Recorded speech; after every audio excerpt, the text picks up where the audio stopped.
We look at the katar with sideblades. This is the Kitsune clan, a group of sword enthusiasts who like cosplay, reenactment, and historical martial arts.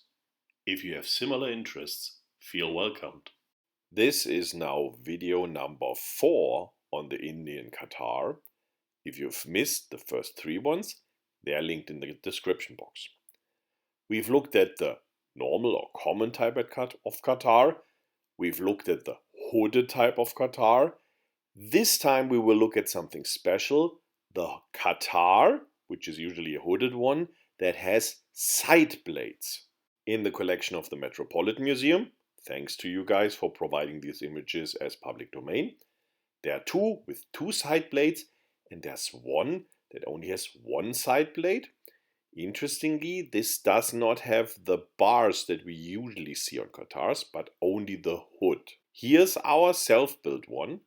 If you're interested in how I build it, there's a link in the description box to a video where I show some of the steps. And now, if we use it like we commonly use a katar, so we displace the incoming blade of the opponent, the side blades will easily catch the blade of the opponent and lead to a nice disarm. As a side note, you see we had a bit trouble here with our filming side, so the color is sometimes a bit off because the lighting was not optimal. This was now angle 1. Angle 2 has an interesting difference. Here, the side blade in fact is the one that disarms, and the main blade is the one that catches. This feels somehow comparable to when disarming with a stick or a sword, using the butt instead of the blade. So the mechanics also look very similar here. So we can recognize already 2 types of mechanics. The one where the upper side blade catches the blade of the opponent and the main blade disarms, just like the one here against angle 3. And then we have the ones where the lower blade in fact disarms. On the other hand, you can see here already sometimes the upper blade does not catch, and then the lower is a kind of a backup. So a lot of possibilities to catch the blade of the opponent, lock it, and then disarm. It may at first feel strange not to use the main blade for a disarm, but look here in angle 4, it comes so natural to just follow the force, and then the side blades really go into position more or less automatically, just following the flow, and then the disarm happens. So far, if we use this thing as the main weapon in the right hand, we can also put it into the left hand and combine it with a talwar or also with a shamshir. And also there, the disarms are really simple and natural, but of course they are reversed. Whenever I would have a chicken wing type of disarm, so a downward going one, I end up having a figure 4 type, upward going one, with the same type of motion. But also here, the side blades nicely catch, or in the reverse cases, the main blade catches and the side blades disarm. Originally, I feared that the side blades would be very dangerous and I would ram them regularly into my legs or anything. But the way you intuitively use this thing is much more similar to the Indian parrying weapons. If you're interested in some more details on these, check our video on the double sword of Thanos from Avengers, because there we make a bit of comparison to Indian parry weapons such as the haladi, and this thing here is in principle only a combination of the katar and the haladi. We've experimented already quite a bit with weapons that are specifically designed for disarming, and they usually involve prongs. Here the thing is much more similar to a normal crossguard that is usually not so good at disarming, but the angles are different. And in addition, some of these specific katars have the hook on the outside of the forearm that is also present in other hooded katars, which can in addition be used for disarming.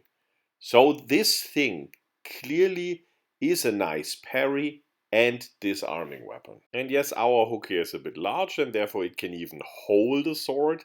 That will probably not have happened with the original ones, but it's a fun gimmick in this training device. The hook already proved really useful in the normal katar.